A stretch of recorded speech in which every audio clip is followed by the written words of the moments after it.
ကဘုန်းကြီးတို့တည်းရဲ့စိတ်မှာလိုအပ်တဲ့စိတ်ဆွမ်းအားတွေအချိန်ကြီးလိုအပ်တယ်လို့တိပ္ပာကြီးနဲ့ဆွမ်းမပေးနိုင်ရဲ့အရွယ်ကြီးသွားပြီမယ်လို့ရွတ်ရင့်သွားပြီမယ်လို့စိတ်ဟာတိတ်တိမ်ပြီးတော့နှုတ်ပြီးတော့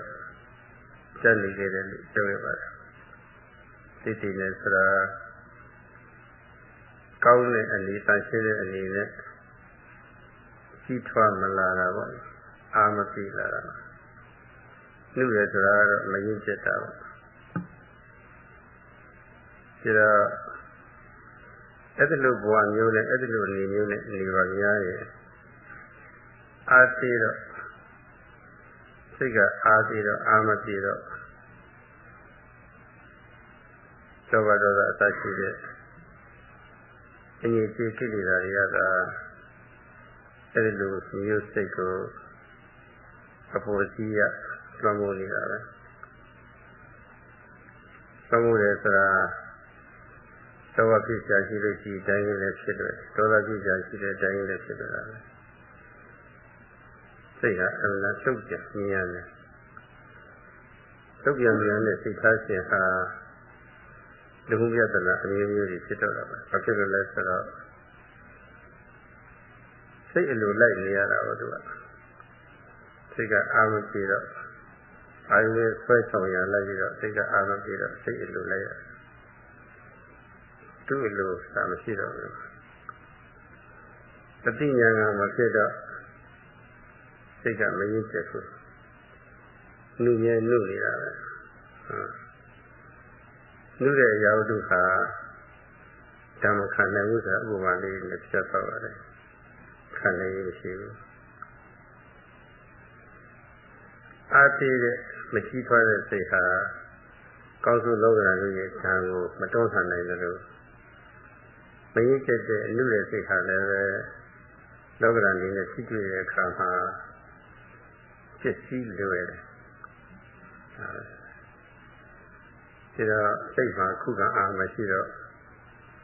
လှိမ့်ပြီးတော့ခံရတာလေဒီသဘောသွားလေးတွေရှင်ရင်တုံးတက်ပြီးတော့လက်တိအထုတဲ့ခါမှလည်းဒီသဘောလေးတွေဒီနားလည်ပြီးတော့အကောင်းဆုံးနည်းနဲ့စိတ်ကိုအချိန်ကြီးအားရှိပေးနေရတာပါပဲအခုတိရိစ္ဆာန်ဘာဝနာတရားဟောရတယ်ဆိုတာစိတ်ကိုအားရှိပေးနေရတာပါပဲအဲဒီလိုအားရှိရမှာယောဂီပြီးသားကိုအရေးကြီးပါတယ်လို့တရားသုံးသပ်ခံပြီးမှဆက်သွားပါတယ်ယောဂီဆိုတာအများနားလည်တာတော့တရားထုတ်တဲ့ပုဂ္ဂိုလ်ယောဂီလို့ဒီလိုပဲလွယ်လွယ်ပဲနားလည်ကြပါတယ်ယောဂီဆိုတာရေးဖို့လုံးလောက်ဝရိယ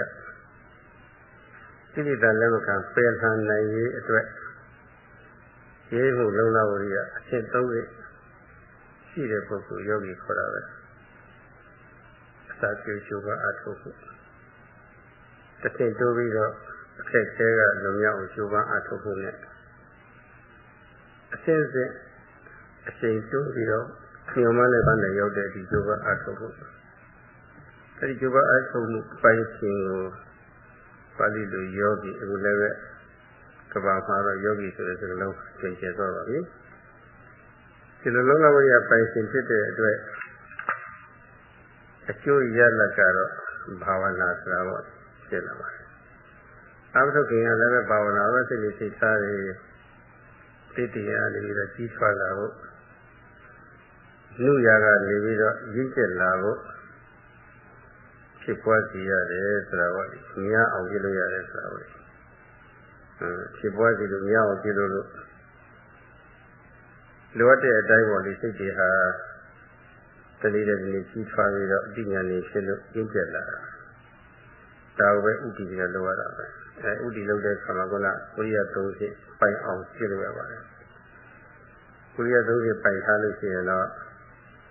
စ စိတ်ဟာတစ်ချိန်နဲ့တစ်ချိန်တူတော့တစ်စက္ကန့်နဲ့တစ်စက္ကန့်တော့မတူတော့10မိနစ်နဲ့10မိနစ်တော့မတူတော့တဏှာကြီးနဲ့တဏှာကြီးတစ်နေ့နဲ့တစ်နေ့တရက်နဲ့တရက်တော့မတူတော့ဘူးတလားနဲ့တလားလည်းမတူတော့ကြီးထွားလာတာပဲကြီးကျယ်လာတာပဲအဲဒါယောဂီကြည်တဲ့အတွက်လက်ရင်းအကျိုးရလာပါလေကြီးထွားလာတော့ကိလေသာတွေလောကရန်တို့ရဲ့ရက်ဆက်ဖို့ကိုပေါ့လေတွန်းလှန်နိုင်တယ်လွှမ်းမိုးနိုင်တယ်ရင်းကျက်လာတော့လောကရန်တွေနဲ့ထိတွေ့တဲ့အခါမှာခံနိုင်ရှိတယ်အဲ့လိုဖြစ်လာတာပါပဲအဲ့ဒီလိုတွန်းလှန်နိုင်အားနဲ့စိတ်ရဲ့တွန်းလှန်နိုင်အားနဲ့စိတ်ရဲ့ခုခံအားဟာလူတိုင်းလိုအပ်ပါတယ်လူတိုင်းဆိုတာလူမျိုးမရွေးဘာသာမရွေးပေါ့ဒီအကုန်လုံးကဘာသူကဘာသာတွေလိုအပ်ပါတယ်အဲ့ဒီလိုလုပ်ရတာဟာဘာသာရေးအရာလုပ်ရတာမဟုတ်ပါဘူးတစ်ချိန်မှာဘုရားလက်ထက်တော်ကာလဒေဝတာတူကမြတ်စွာဘုရားထံဟောရောက်ရှိပြီးတော့ကမ္ဘာလောကကြီးအတွင်းရောက်အပြင်မှာရှုပ်ထွေးပွေလိမ်ဖို့ပေါ့လေရှုပ်ထားပြပါလေရှုပ်တာကဝါရီဝါယုံကြီးတစ်တင်လေးပေါ့လေရှုံလေးရှုပ်တယ်လို့ပေါ့လေရှုပ်ခဲ့တယ်လူမှုပြဿနာအမျိုးမျိုးတွေဖြစ်တာဒါတွေပြောတာပါအဓိကကတော့သတ္တနာအရှုပ်ဆွေးပေါ့ကာမဘုံဆိုတော့ကာမဂုဏ်အရှုပ်ဆွေးလူရသနာတွေဖြစ်တာများပါတယ်သူ့ပါဝဲအခြားခြားစိတ္တအရှုပ်ဆွေးတွေလည်းပါတာပါပဲဒီမှာအပြောင်းလားသိချာမအရှုပ်ဆွေးတွေလည်းအကုန်လုံးဒီရဲ့ပါကုန်တာပါပဲအခုလူလောကကြီးရှိပေါ့ကာမထိတ်ဆုံးမှုမရှိတဲ့အတွက်ကာမအလိုလိုက်ပြီးတော့ယူဆပုံလေဒီမှာယောဂရပုံလေကြောက်ကြကောင်းတဲ့ကုရဏတိရှိရှိယောဂရပုံလေရှိပေါ့အမြဲအလိုလိုက်လို့ညမုန်းမှုကောဒအလိုလိုက်လို့ဒေါသယူဖြစ်ရတာလေကောဒယူဖြစ်ရတာလေဒီလိုညှင်းဆဲမှုအလိုလိုက်လို့ရက်ဆက်မှုအလိုလိုက်လို့ခဏတော့ကယူဖြစ်ကောဒယူဖြစ်ရတာလေအယူဆတိတ်ဆော်တဲ့အတွက်တိတ်ယူဖြစ်ရပုံလေမျိုးမျိုးလူတွေဟာအယူဝါဒမျိုးမျိုးဖြစ်ပြီးတော့တတ္တဝါတွေတပ်ပြီးတော့ရည်ပူဇော်ကြတာတွေအားကြီးပါပဲဒါတွေပါလေဒါတော့အမှန်ပေါ်မှာစိတ်ရတူဘုံကမပြတ်သားမှုမောဟအလိုလိုက်ပြီးတော့မိုက်မဲမှုအမျိုးမျိုးတွေဖြစ်ပြီးတော့ယူနှံရှုပ်ထွေးကြတဲ့လူရတနာတွေဖြစ်ကြတယ်ဒါတော့အများရဲ့ပြောကအရာအောက်လန်းဝိဇ္ဇာနည်းနဲ့ပေါ့လေသုံးလက်တိုက်ခိုက်လို့လူတွေစိတ်ကြီးဖောက်ပြန်ပြီးတော့ယူနှံကြတာလည်းရှိတယ်ကိုယ်တွေကကြီးကြီးနေရာမကျလို့ပြက်လို့ကြီးကြီးလိုလိုက်ပြီးတော့ယူရတာမျိုးတွေလည်းရှိပါတယ်ဒီရဲ့ကိုအထိတ်မရှိအကန့်အသတ်မရှိတောက်လို့ဒီအလိုလိုက်ပြီးတော့ယူခံကြတာတွေလည်းရှိပါတယ်ယူနှံမှုအမျိုးမျိုးတွေကတော့စုံလို့ပါပဲဒီကြတဲ့မှာစိတ်ပါကသုတတိဘာဝနာနည်းနဲ့ကြီးထွားအောင်လုပ်ထားတော့အတိဖြစ်အောင်လည်းပဲအတိဖြစ်စီပြီးတော့ရင့်ကြအောင်လုပ်ထားတော့ကိုယ်မိသားစုတွေကတူးပြည့်စည်ပြီးယာတုဌာနန္တရတွေလည်းပဲကိုထင်သမုတ်ခဲနဲ့ကြားပြီးယောဂဗျာတွေလည်းရပြီဆိုလို့ရှိရင်တောကကြီးအကြီးကျယ်ဖြစ်ပြီးတော့ပေါ့လေတောကအလိုလိုက်ပြီးအဖြစ်ကြီးမှုအလိုလိုက်ပြီးတော့တောကလိုလိုက်ပြီးတော့ယတနာကြီးဖြစ်ရတာတွေပေါ့လေအယူထတာတွေပေါ့လေဆုံးလို့ပဲလို့ဒါလူယတနာတွေလေဒီနတာလူကြီးလောကကြီးကြီးလိုက်တဲ့အခါမှာလူယတနာအရှုပ်ထွေးဟာတွင်းရောအပြင်မှာ ဒါလည်းဖြေလို့မရနိုင်အောင်ဘောလေးရှုပ်ထွေးနေတာအဲ့ဒါကြီးသူမြင်ပါတယ်ဒီပြီးတော့ဒီအရှုပ်ထွေးတွေဘယ်ပုဂ္ဂိုလ်ဖြေရှင်းနိုင်ပါမလဲလို့ကြည့်လိုက်တဲ့အခါမှာဘုဒ္ဓဆံဟောက်ရောက်စီပြီးတော့မိဂုံမိလျှောက်ပါတယ်အဲ့ဒီမိလျှောက်တဲ့မိဂုံဆက်ဆောက်ကြကဖြေကြတဲ့အချက်ကလေးတွေဟာအမှန်ကိုကောင်းပါလေအမှန်မှတ်သားလိုက်လာဆရာကောင်းပါလေအဲ့ဒါဒီနေ့တို့ချုပ်ပြီးတော့ပြောပါမယ်ဒီဝတ္တမိဂုံကတော့ရိုးရိုးလေးပါပဲအန္တောจิตဗဟိจิตจิตာယတတိတာပကြာတဲ့လူများဟာတတ္တဝါအများဟာဟောလေသတ္တနာအရှုပ်ထွေးလောဘအရှုပ်ထွေးမိစ္ဆေခံရလို့အတွင်းမှာလည်းပဲရှုပ်ထွေးမှုပြဿနာမျိုးမျိုးအပြင်မှာလည်းရှုပ်ထွေးမှုပြဿနာမျိုးမျိုးရှင်းမရအောင်လို့ရှုပ်ထွေးလာပါတယ်ဒီဝတ္တကလောကကြီးရဲ့ရှုပ်ထွေးပွေလီပြဿနာအမျိုးမျိုးတွေဖြစ်ပေါ်ပေါ်နေတာရှင်းရှင်းသင်ကြပါတယ်သန္တဂေါတမပု္ပ္ပာမိကိုယ်ဤမှာဝိကျတိဆိုတာจิตတာနဲ့ဘယ်ပုဂ္ဂိုလ်မျိုးဘယ်လိုရည်ရှင်းရှိတဲ့ပုဂ္ဂိုလ်မျိုးဒီလိုရှုပ်ထွေးကိုဖြစ်ရှင်းနိုင်ပါသလဲဆိုတဲ့အချက်ကိုရှင်ဘောဓမအားမိလျှောက်ပါတယ်ဆရာတဲ့ဆက်လို့မျိုးထုတ်ပါတယ် So the question was very simple. All beings are subject or being entangled with tangles externally and internally, especially the entanglement of attachment, greed, so that nobody can disentangle this tangle. So since the world is wrapped up in such problems,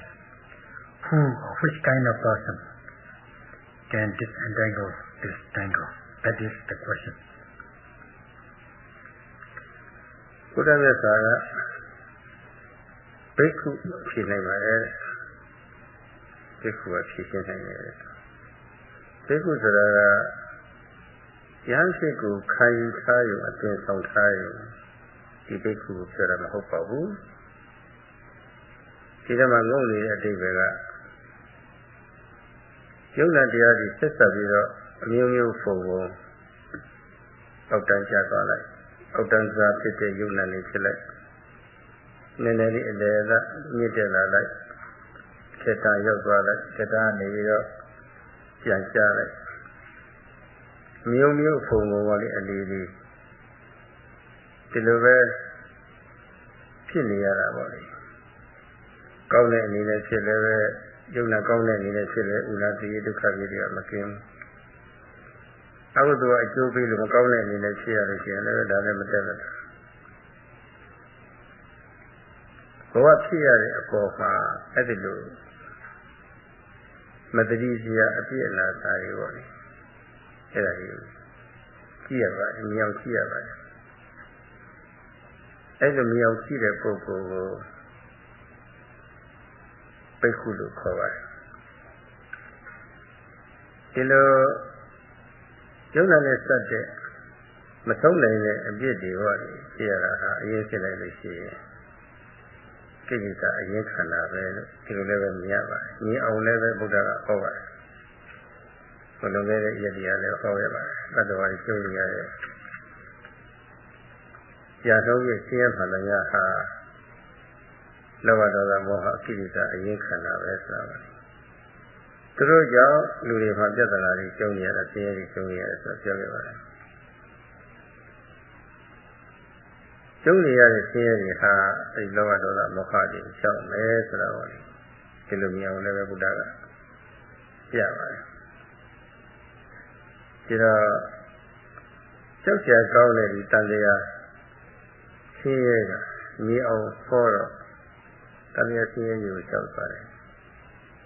ရှောက်တယ်ဒီတန်တရားဆင်းရဲမဆက်ရအောင်ဆက်နေတာတန်တရားဆင်းရဲကိုဖန်တီးနေတာပါလဲဆိုတာမြေအောင်လည်းပဲဟောတယ်ဟောတယ်ဆိုတာဗျာဒါတော့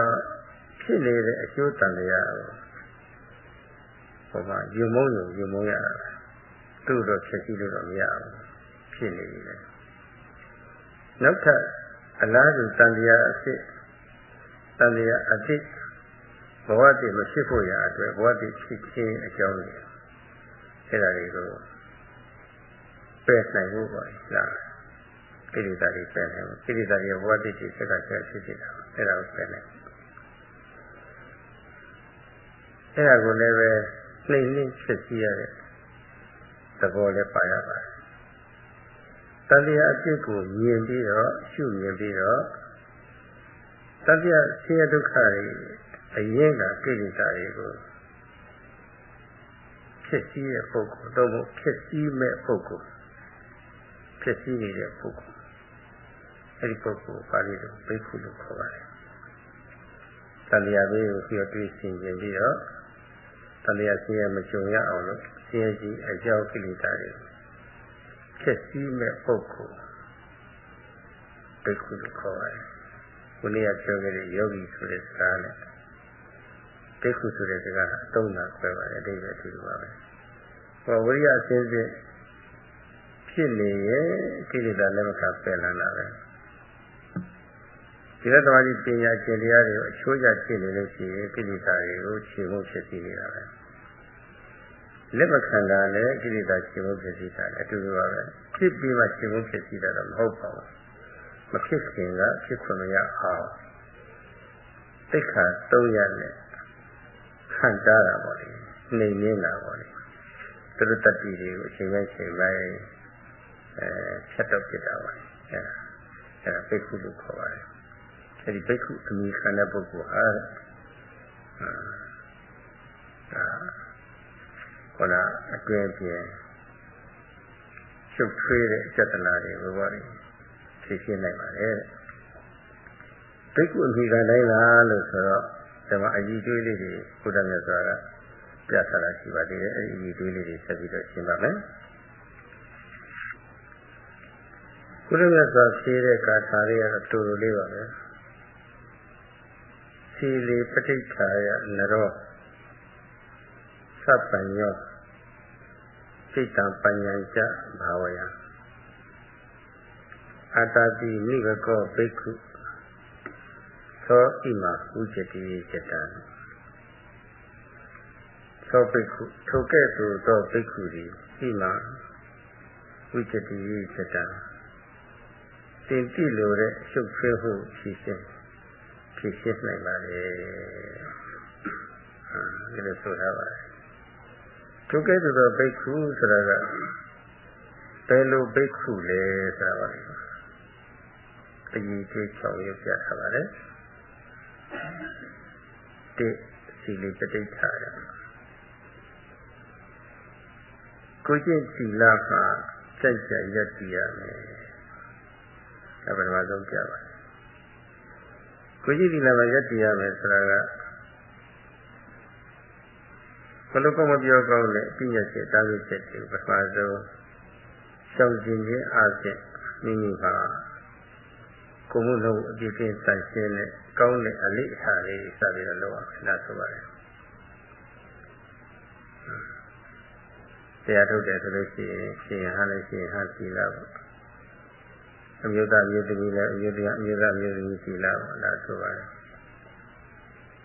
အဲဒီလိုစောင့်ကြည့်ဆောင်လေးတဲ့စီလာမကျိုးရမညှိုးရအောင်ခိမ့်သိဆောက်ရှောက်ဒါပြောတော့ပါမယ်အဲ့ဒီအတိတ်ပဲကိုစီလီပဋိဌာယဆိုတဲ့စကားကပြပါတယ်ကိုမှုလုံးအကျဉ်းနာစာခင်ပြီးတော့တိုက်ရှင်းရေးရှိနိညာရေးပါ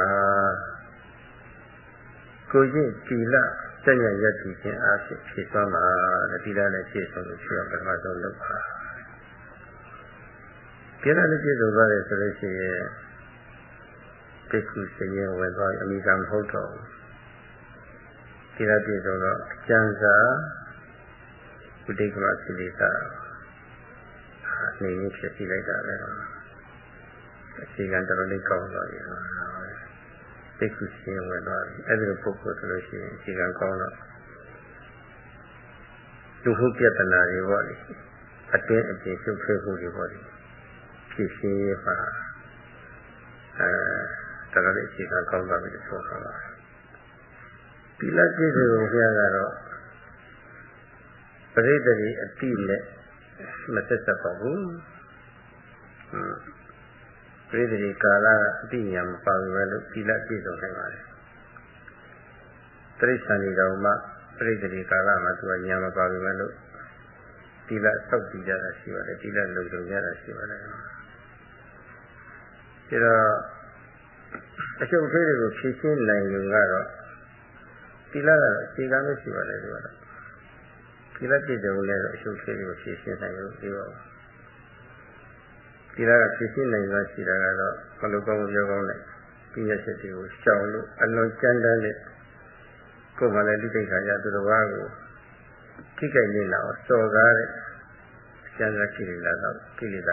ကသိနေနိုင်ပါသေးတယ်စိတ်ထဲဖြစ်နေတဲ့ပယုဌာဏကိလေသာနဲ့မျိုးပြမျိုးကိလေသာဝင်အဘုကိလေသာနေနည်းဖြစ်စီဖို့နည်းရှိပါလိမ့်မယ်အဲတော့ပယုဌာဏကိလေသာနဲ့အနုတ္တိယကိလေသာပေါ့စိတ်ထဲတောင်းကြတဲ့ကိလေသာနဲ့မျိုးကိလေသာကိုနေနည်းဖြစ်စီဖို့ရကိုကြည့်နေတာအခြေခံရှိပြီးသူဟာတတ်သိရောပရိသေတိကာလကအတိညာပါခဲ့ရမယ်အတိညာရှိလို့ဖြစ်ရမယ်ပရိသေတိဒီစတယ်ဆိုရဘဝစတယ်ဆိုရဲကအတိညာတက်ကလေးပါရတယ်အဲ့ဒီအတိညာတက်ပါပဲဒါလည်းပဲအခြေခံမရှိပါသေးတယ်ကွာအဲ့ဒါဆိုပါတယ်သို့တော့အတိညာပါမပါဆိုတာတော့ကိုယ့်ကိုယ်ကိုတော့ခံမှန်းလို့မရသေးပါဘူးပါရမပါရတော့လို့ရဖို့ပေါ့မပါလည်းပဲနောက်ဘဝတွေပါဘဝစလို့ရှိအတိညာပါနိုင်တဲ့ပါရမီတွေပြည့်သွားနိုင်ပါတယ်သို့တော့အခုပုဂ္ဂိုလ်ကြီးအခုလိုထေတ္တဇတရားတွေအထုလို့တဲ့ဆာရတွေရှိပြီးတော့လက်တွေ့အထုနေပုံထောက်ရဲ့ပရိသေတိကာလကဉာဏ်တက်ပါခဲ့ပြီဆိုတာပေါ့ဒီခံမှန်းလို့ရပါတယ်အဲဒီလိုပုဂ္ဂိုလ်မျိုးကိုစပိုင်ရလို့ခေါ်ပါတယ်ပရိသေတိကာလကဉာဏ်တက်ပါခဲ့ပြီတဲ့ဒါကအထက်တန်းစာသမထဥပဒနာတရားကြီးအထုရေးပါသူကတော်တော်လေးအရေးပါတဲ့အရေးရှင်းပါပဲဒါကပရိသေတိကာလမှာဉာဏ်တတ်ပါရဉာဏ်တတ်ပါရင်လည်းမလောက်တော့သိပါဘူးအဲ့ဒီဉာဏ်တတ်ပါတဲ့ပုဂ္ဂိုလ်ဟာနောက်ထပ်အရေးပေးဖြစ်ရပါသေးတယ်စိတ်တံပညာကြဘာဝရနဲ့စိတ်ကိုတတ်ဆင်အောင်ကြီးထွားအောင်ဖြစ်စီပွားစီရရပါတယ်ပြီးတော့ဝိပဿနာပညာတရားမှတစ်ချက်ဆက်ပြီးတော့တရားမဲ့ပညာဖြစ်စီပွားစီရပါတယ်အဲဒီအရေးချင်းတစ်ခုဖြစ်ရပါသေးတယ်ဒီတရားထုတ်တဲ့အခါ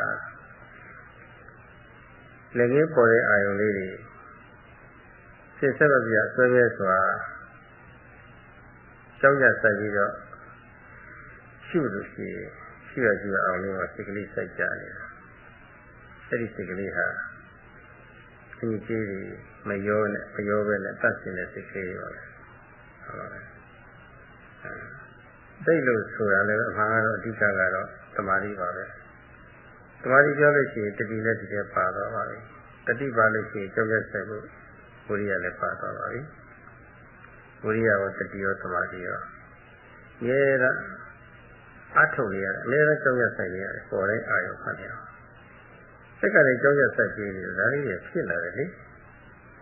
တမိနစ်မှာအချိန်ပေါင်း60 5မိနစ်ပါဆိုအချိန်ပေါင်း300ဖြစ်လာတာဆက်ပွားစီတယ်ဆိုတော့ဒါပါပဲတိုးပွားလာတာပေါ့အဲ့ဒါလေးတွေတစ်ခုဆိုတော့ညံ့လာတာဥယျာဉ်ဒီလိုတော့ပြောပါလေတက်တဲ့တန်တာနဲ့အားဆိုင်သေးတယ်လို့ပြောရတဲ့သတိဖြစ်လာတယ်ကိုကဝိရိယတစ်ချက်ရှိသွားလို့ရှိရင်တတိယလည်းတစ်ချက်ဖြစ်လာတာပဲအဲ့ဒါလေးလည်းဖြစ်စီတာပွားစီတာအများစီတာသမီးဆိုရှိမိရအာရုံမှာတခဏဒီကလေးစိုက်ကြတော့ဖြစ်လာတာပဲပွားလာတာပဲများလာတာပဲ အဲ့ဒီလိုလုပ်ရမယ်တဲ့ဒါကိုပြောပါတယ်အဲ့ဒါကိုစိတ်တံပညာစိတ်တံဘာဝရဆိုအဲ့ဒါပါပဲသိရရှင်းရှိရမယ်ဒါဝိရိယသတိသမာဓိအကူအညီနဲ့သက်ရှင်တဲ့စိတ်အစဉ်လေးဒီခုနဲ့ဒီဆက်ဆက်ပြီးတော့စတင်ဖြစ်တဲ့နောက်ကြီးထွားလာတယ်ဒါလေးတွေများလာတယ်စိတ်အားပြေလာတယ်ဒီတိတ်တိမ်တဲ့အနေထားကနေပြီးတော့ရှိနေတဲ့စိတ်အနေထားနေပြီးတော့အားရှိတဲ့စိတ်အနေထားရောက်လာတယ်ကြီးထွားပြီးတော့များလာတယ်ကျန်တာကကောင်းဆိုးတဲ့ကောင်းဆိုးရဲ့ထံလိုပေါ့လေဒီမှာသွမ်းမှုနိုင်သွားရှိတာတွန်းလှန်နိုင်အားရှိတာရှိတာသို့တော့အတိညာမဖြစ်သေးတော့ခံနိုင်ရတော့မရှိသေးဘူးဘာဖြစ်လဲဆိုတော့သူကကြီးထွားရုံနဲ့ကြီးထွားလာတယ်အမြင်မှငင်းချက်တွေပဲဒီတော့ရင်းချက်ဖို့လည်းတစ်ဆင့်လုံးနေသေးတယ်ရင်းချက်ဖို့ဆိုတာကအတိညာဖြစ်မှာတကယ်ရှိဟုတ်ရှိနေတဲ့ယုံနာလေးရှိရင်အတီးသွားရမယ်။နာနဲ့ယုတ်ဆက်ဆက်ပုံလေးအကြောင်းနဲ့ကျိုးဆက်ဆက်ပြီးတော့ဖြစ်နေတဲ့အကြောင်းကျိုးဖြစ်စဉ်ကြီးကိုရှိရင်ကသဘောပေါက်လာနဲ့သွားရမယ်အတီးသွားရမယ်။ဒါတော့ကြောင်းကျိုးတဲ့ယုံနာတရားတွေရဲ့ဖြစ်ပေါ်ပြီးတော့ကြွယ်ကြောက်တာကိုပေါ်လဲပြောနေတဲ့ရှင်းရဖို့တရားကြီးကိုယ်ထဲမှာအတွေ့အကြုံရောက်အနေဆိုခါဆက်ဖို့ကိုယ်ရဲ့ကအကြောင်းတိုက်ဆိုင်လို့ဖြစ်တဲ့များဟာတွေကအတ္တရဲ့အလိုတိုင်းမဟုတ်ဖဲနဲ့သူသဘောတိုင်းသူဖြစ်ပြီးတော့ဖာတိပါဒဖြစ်နေတဲ့သဘောတည်းတည်းများဖြစ်ဖို့ဒါလေးလည်းသိသွားရမယ်ဥပဒနာဉာဏ်ပေါ့လေဒါပညာဆိုတဲ့စကားအပြတယ်အစစ်စစ်ဥပဒနာပညာတွေလည်းပဲစတင်ဖြစ်ရတာနေပြီးတော့အလားတူလေတိုးတက်ကြီးထွားသွားရမယ်အများလည်းများသွားရမယ်အချိန်ကြီးကောက်ပြီးတော့များလည်းများသွားရမယ်အခုသိက္ခာဘာဝနာတရားအထုရအဲ့ဒါကြီးပါပဲအဲ့ဒါပညာဘာဝယံခေါ်ပါတယ်ဥပဒနာပညာတရားမှတစ်ချက်ဆက်ပြီးတော့အရိယပညာလာမှာပေါ့လေအဲ့လိုပွားများနေရမယ်ရှိပွားစီရမယ်စိတ်ပိုင်းဆိုင်ရာလည်းပဲသတ်စင်အောင်ကြီးထွားအောင်လည်းပဲပွားနေပြီဒါတော့အာရုံနဲ့မှသိတဲ့တဲ့ပြီးတော့သဘောခံလေးတွေလည်းပဲဒီပညာလည်းပဲပွားနေပြီဆိုရင်အဲ့ဒီလိုစိတ်ထားမျိုးအဲ့ဒီလိုအတိညာရှိတဲ့အခြေအနေမျိုးကိုစဉ်းစားကြည့်ပေါ့စိတ်သက်ရှင်နေတဲ့ကိလေသာအရှုပ်ထွေးလည်းမွယ်တော့အရှုပ်ထွေးရဲ့မျိုးဟောလားအကိလေသာမျိုးတွေပြတ်သွားတယ်အငုတ်ပါတက္ကနာတက္ကနာပြုတ်သွားတယ်ချိန်မရှိမှပြုတ်သွားတယ်တော့ဒါပြည့်ပြည့်ရှင်းနေတာပဲဒီကတော့ဒီပြည့်ရှင်းလိုက်တာပဲတော့ဟုတ်ပါပဲအဲတော့အတိညာနဲ့ဖြစ်တယ်ဆိုတော့စိတ်ကလည်းပဲအတိညာဖြစ်သလောက်ရင်းကျက်လာတယ်လူရကနေပြီးတော့ရင်းကျက်လာတော့ကောင်းဆိုးတဲ့ကြုံကြိုက်တိုင်းစိတ်ဟာကိလေသာအနှောက်အယှက်ကြောင့်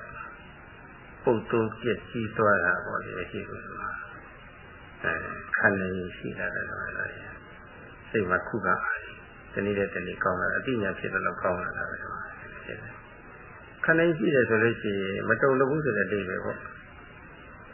ကြုံရတဲ့ကောင်းဆိုးတွေနဲ့ရင်ဆိုင်တဲ့အခါမျိုးမှာဘက်ပြသွားထားနိုင်တယ်ဆိုတဲ့အဓိပ္ပာယ်ပေါ့ကိုယ်ပဲလည်းမလိုက်ဒီဘက်လည်းမလိုက်ဘူးဘက်မြတ်သွားထားနိုင်တဲ့အဓိပ္ပာယ်ပေါ့လူရပါတယ်ဟုတ်ပါဘူးဘယ်တော့ပဲကြုံရမတုံလို့ဘူးဆိုတဲ့အဓိပ္ပာယ်မျိုးပေါ့အဲ့လိုဖြစ်လာပါတယ်ကွာအဲ့လိုဖြစ်နိုင်တော့အောင်လည်းပဲစိတ်ကိုတိုးတက်ပုံရအောင်လည်းပွားရပါတယ်အသိဉာဏ်ကိုလည်းပဲရင့်ကျက်အောင်ဖြစ်အောင်ပွားရပါတယ်အဲ့ဒါဟာ၄ခုမြောက်အရေးကြီးပါပဲစိတ်တဘာဝနာယကြီးထွားလာတဲ့စိတ်အစဉ်တွေမှာဝိရိယသတိသမာဓိ၃မျိုးသွားအားပါလေအဲ့ဒီဝိရိယကတော့အင်္ဂါရက်အနေနဲ့ပါလေတာမန်ကြောင့်ရဆိုင်မှုအနေပါသွားတာပါဒီလောက်တော့ပြင်းထန်တဲ့အပူရင်းအထောက်အတဲ့ဝိရိယမျိုးမဟုတ်သေးပါဘူးတနည်းအားဖြင့်လည်းစိတ်တန်အရာသုစိတ်ကြည်ကြည်မှုသမာဓိတက်တဲ့ပဲယူရပါတယ်သမာဓိလိုမျိုးဒီမှာတတိပါရပါတယ်တတိပါမှသမာဓိဖြစ်ပါတယ်အဲ့ဒီတတိဆိုတာလည်းပဲ အပူတကြီးစက္ကန့်တိုင်းမလားအားဆိုင်မှုရှိရပါတယ်သူတကြီးအခက်အခဲတွေ့လာပြီဆိုလို့ရှိရင်အဲဒီအခက်အခဲကျော်လွန်တဲ့အထိတမနာရဲရဲဖြစ်တဲ့ဝိရိယရှိရပါတယ်ဒါမှလည်းပဲဒီတတိယဖြေရရှိပါတယ်ဒီစိတ်တန်အရာဝိရိယတတိသမာဓိသုံးမျိုးလည်းဆိုတာဝိရိယဟာအင်္ဂါရဲ့အနေနဲ့တော့ပါသွားပြီသို့တော့သိပြီးတော့ဆွမ်းမကောင်းသေးဘူးတနည်းအားဖြင့်လည်းပဲသမာဓိတက်တဲ့ယူပါနောက်ဝိရိယနဲ့တတိယူရမယ်ဟုတ်ရှိပါလေအာတာပိတဲ့ဆိုတာပါအာတာပိဆိုတာအပူတိဖြင့်အားဆိုင်မှုရှိတယ်ပုရိသအားဆိုင်မှုရှိဆိုတာကအပူတိဖြင့်အားထုတ်ရမယ်အပူတိဖြင့်အားထုတ်ရမယ်ဆိုတာကစက္ကန့်တိုင်းမလားပေါ်နေတဲ့အာယုံလေးထုံးပင်ဟုဗြဟ္မဏအာယုံကအစပါပေါ်နေတဲ့အာယုံလေးတတိနဲ့မိမိရဲ့ဖန်ဆုပ်ပြီးအောင်ဆွေးနွေးစွာမှတ်နေအောင်ပေါ့စိတ်ကိုကြောက်ရတဲ့အပူတစ်ပြင်းကြောက်ရတဲ့နည်းနည်းလေးမှအစ်စစ်စစ်ရော့ရဲရဲလေးလုပ်လို့မရဘူးအစ်စစ်စစ်ဖြစ်သွားရင်ရော့ရဲဖြစ်သွားလို့ရှိရင်ဒီမှာကိုရီးယားမှာအပူချိန်ရော့သွားပြီဆိုလို့ရှိရင်တော့ဟိုမှာအာယုအချိန်တတိယမှာဖမ်းမိနေတော့နိုးချတက်ကြွပြီးတော့အမြဲတမ်းဖြတ်လက်ပြီးတော့အပူရင်းရှိနေရတဲ့ဝိရိယမျိုးအထူးသဖြင့်နည်းနည်းလေးသွားမထုတ်သုတ်ဆုပ်တဲ့သဘောမျိုးသွားပြီးကုန်ခန်းပြီးတော့ပြင်ပန်းတဲ့သဘောမျိုးဖြစ်လာပြီဆိုလို့ရှိရင်ဝိရိယအရှိန်ကိုတက်လာအောင်ဖြစ်တင်ပြီးလို့အရှိန်ကြီးတဲ့ဝိရိယမျိုးပေါ့ဒီဝိရိယလေးရှိရတယ်ဒါပါပဲအဲဒါလည်းပဲအရေးချင်းတစ်မျိုးပါပဲဒီမှာအရေးပါတဲ့အရေးချင်းတစ်မျိုးပါပဲသတိရှိနေတော့ဗာကျေးဇူးရှိတယ်လေဆိုတော့အပူရင်းကြောက်ရစိုက်ပေးနေတော့အပူဓာတ်ပေးနေပြီဆိုလို့ရှိရင်အစ်စစ်စစ်ရောရဲရဲဖြစ်လို့ရှိရင်ကိလေသာကသူကဝင်နေတယ်လေကိလေသာအခွင့်တာနေတယ်လေသူအပူရင်းကြောက်ရစိုက်ပေးနေတော့တက်တက်ကြွကြွရှိနေတော့လှုပ်ရှားနေတော့ကိလေသာအခွင့်မသာတော့ဘူးလားကိလေသာအခွင့်ကြီးဆုံးရှုံးသွားအောင်ပေါ့လေဒီလိုပြလိုက်တာပဲအဲ့ဒီလိုဝိရိယမျိုးပိုက်ဆင်ရမယ်လို့ဆိုတယ်ဥပမာကြီးဘာနဲ့တူလဲဆိုလို့ရှိရင်တန်လုံးတစ်ခုကိုမိတဲ့ထက်ပုံထားရဲ့မိအပူရှိန်ဟာတစ်ဖြည်းဖြည်းတန်လုံးနဲ့ရောက်တာပဲဒီဟာမိအပူရှိန်ဆက်တဲ့လောက်တန်လုံးနဲ့မှလည်းအပူရှိန်လေးရောက်နေတာပဲနောက်ဆုံးတန်လုံးဟာပူရှိန်ပြည့်သွားလို့ရှိရင်ရဲလာတာပဲကြိုက်ကြည့်မကြိုက်နိုင်ဘူးဘယ်တတ်တော်မှလည်းဒီပုံမှာမခိုးနိုင်ဘူးပူရှင်ရှိနေတာကိုတလူပါပဲစိတ်အစဉ်မှာအပူတပြင်းအားဆိုင်ဖို့လုံးလဝိရိယတွေအပူပေးနေတဲ့ခါကျတော့စိတ်ကအေးစစ်စစ်ဖြစ်မသွားဘူးပေါ့တင်းတင်းရင်းရင်းအပူလုံနေတော့စိတ်ဟာရော့ရဲမသွားဘူးပေါ့နိုးကြနေတော့စိတ်ဟာထိုင်ခိုင်မသွားဘူးပေါ့ဖြက်လက်နေတော့စိတ်ဟာနေဒီကိုယ်ကိုဖြစ်မသွားဘူးပေါ့ဒီထဲမှာတတိယလည်းကိုရီးယားနောက်ပါလာတယ်ဆိုတာအထူးပြောကြရှိတယ်ချက်ကလေးနေရတယ်တော့အဲတော့မိဖို့ထားတဲ့တန်လုံးတစ်တုံးကိုသွားပြီးတော့တန်မကိုက်နိုင်လို့ဘယ်တတ်တော်မှမနာနိုင်လို့ထို့တူပဲစိတ်အစဉ်ကိုဝိရိယအပူရှင်ပေးထားတော့ဘယ်သူမှမထိပါနိုင်ဘူးဘယ်ကိလေသာမှမထိပါနိုင်ဘူးလောဘကိလေသာလည်းမထိပါနိုင်ဘူးမနာနိုင်ဘူးဒေါသကိလေသာလည်းမနာနိုင်ဘူးမထိပါနိုင်ဘူးအတိညာလေးဖြစ်လာပြီဆိုလို့ရှိရင်စိတ်ရတူကိုမှမပြတ်သားဘူးဒါလည်းမနာနိုင်ဘူးအခြားအရေးကြီးဘယ်ဟာမှမနာမခိုးနိုင်မကတ်တယ်လို့ရှိနေတာတော့စိတ်ဥပမာနဲ့လိုက်ရှိကြည့်ပါဒီတော့ယောဂီကစက္ကန့်တိုင်းမလားစိတ်အစဉ်ကိုအပူရှိပြင်းပြင်းလေးကိုသိအရေးကြီးပါတယ်ဒီစစ်ရောရဲရဲစိတ်သွားနေကုန်ခါပြီးတော့စိတ်မနှွမ်းနေတဲ့အနေအထားမျိုးမရှိအောင်ပေါ့လေမြဲတမ်းတင်းတင်းရင်းရင်းပေါ့လေဖြစ်နေဖို့ဖြက်လက်နေဖို့သိအရေးကြီးပါတယ်နောက်အရေးကြီးတစ်ခုကတော့နိဗ္ဗကဆိုတာစင်ရတုံးမြားပြီးတော့အတွေ့အကြုံ ညာပေါ့လေတွေ့ကြပညာဆိုတာတောင်စဉ်းစားမြောက်စဉ်းစားတယ်ပတ်တော်ရည်စဉ်းစားတာမဟုတ်ပါဘူးအကြောင်းအရာတစ်ခုနဲ့ပတ်သက်တာလို့ရှိရင်လုပ်ရမယ့်အကြောင်းအရာဖြစ်ဖြစ်ပြောရမယ့်အကြောင်းအရာဖြစ်ဖြစ်မလုံကောင်းရှောင်ရမယ့်အဖြစ်ဖြစ်လုံကောင်းဆောင်ရမယ့်အဖြစ်ဖြစ်အကျိုးကျေးဇူးမပြုနိုင်တဲ့အကျိုးမဖြစ်စေနိုင်တဲ့မလုံကောင်းမပြောကောင်းတဲ့အားရှိတယ်ကျိုးကျေးဇူးဖြစ်လို့စီနိုင်တဲ့အကျိုးရှိတဲ့လုံကောင်းပြောကောင်းတဲ့အားရှိတယ်ဒါတော့အကျိုးမဲ့မလုံကောင်းမပြောကောင်းတဲ့ရှောင်ရမယ့်အရာတွေကိုအဖက်ဖက်ကရှောင်ရတယ်ဒါတွေအကျိုးရှိတဲ့ဟာတွေပဲဆိုတာသိမြင်လို့တရားရှိရပါတယ်ရှောင်ရမယ့်အရာတွေပဲဆိုတာဒီလိုသိမြင်လို့တရားရှိရပါတယ်ဒါတွေကပြုရမယ်ပြောရမယ်ဆောင်ရမယ်လိုက်နာရမယ်အချက်တွေဆိုတာပေါ့ဒီလိုလဲသိမြင်ပြီးတော့ခွဲခြားနားလည်ရမယ်ဒါတော့မလုံကောင်းရှောင်တဲ့နဲ့မပြောကောင်းရှောင်တဲ့အရာတွေကိုသိပြီးတော့အဖက်ဖက်ကရှောင်ရမယ်ဒီတော့လုံကောင်းဆောင်ပွားလိုက်လာတဲ့အရာတွေကိုဒါဒီလုံကောင်းတဲ့အရာတွေပဲလိုက်လာတဲ့အရာတွေပဲဆိုတာပါလေအဲ့ဒါတွေကိုသိမြင်လို့တရားရှိရမယ်အဲ့ဒီဟိုပညာကိုပါဠိစာရိယပညာလို့ခေါ်ပါတယ်အဖက်ဖက်ကရှောင်ရမယ့်အချက်ကိုရှောင်ဖို့နဲ့ဆောင်ပွားရမယ့်လိုက်နာမယ့်အချက်ကိုဆောင်ဖို့ဆောင်တဲ့ပညာလေးလို့ဆိုရတယ်တော့လို့အကျိုးရှိတိုင်းကြည့်ရမလားဆိုတော့သိမသိနဲ့ရှင်းပါတဲ့ကျိုးရှိရင်မလုပ်ရဘူးသိမှလုပ်ရတယ်အဲ့လို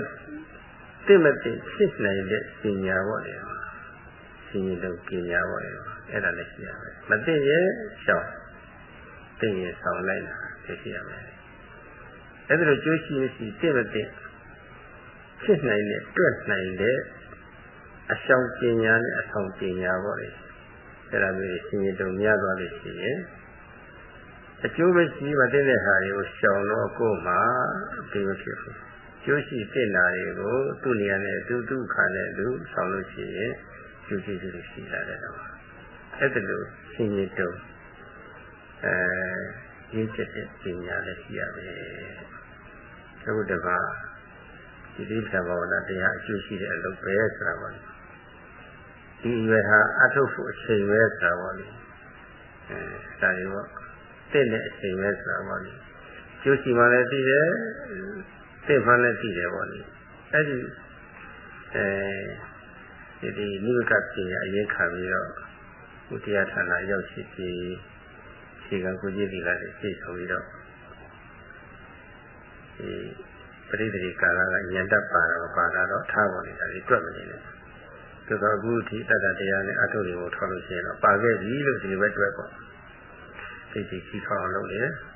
ဒါရှင်းအောင်သတိပညာတွေလည်းပဲဖြစ်ပေါ်အောင်လုပ်နေတယ်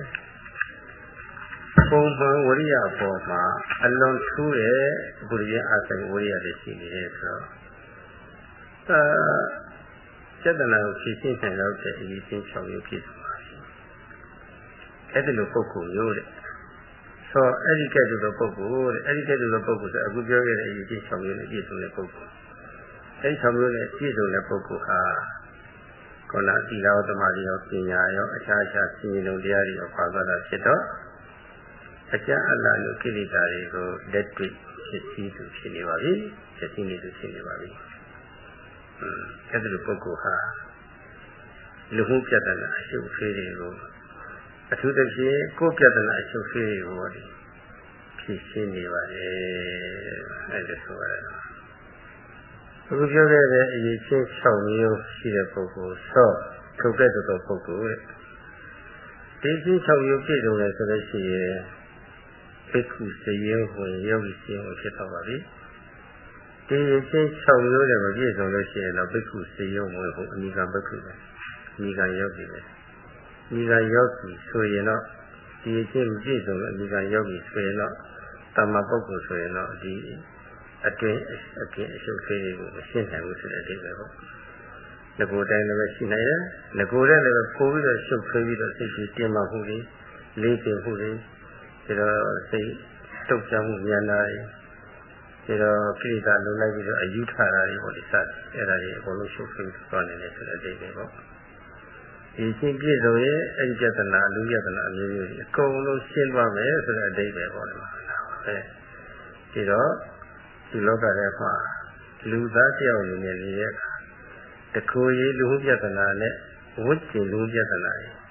ချုပ်ထွေးနေတဲ့မှာရှင်းရှင်းလေးနေလို့တဲ့ပုဂ္ဂိုလ်များဟာဘိက္ခုယောဂီစစ်စစ်ဖြစ်ဖို့ပဲရှိနေတာပဲဒီလိုစစ်စစ်ဖြစ်ဖို့ဆိုတာအခုပြောခဲ့တဲ့အဒီရှင်းချောင်းမျိုးပြည့်စုံဖြစ်ဖို့ပါဖြစ်လို့ဖြစ်သွားပြီဆိုလို့ရှိရင်တကူကြီးလူယတနာတွေပြည့်စုံပြီးတော့ဝိကျင်ယတနာတွေနဲ့ရင်ဆိုင်တဲ့အခါမှာတတ္တိရှိရှိနဲ့ရင်ဆိုင်ရတာကိလေသာလိုလိုက်ပြီးတော့အယူထားတာမျိုးနဲ့အယူယောဂတွေကြောက်ခါနေတယ်အဲဒါနဲ့ဘာသာကြမှာအယူယောဂတွေဖြစ်ပုံပြောရမှာပါဒီနေ့တော့ပဲတော့သာဓုသာဓု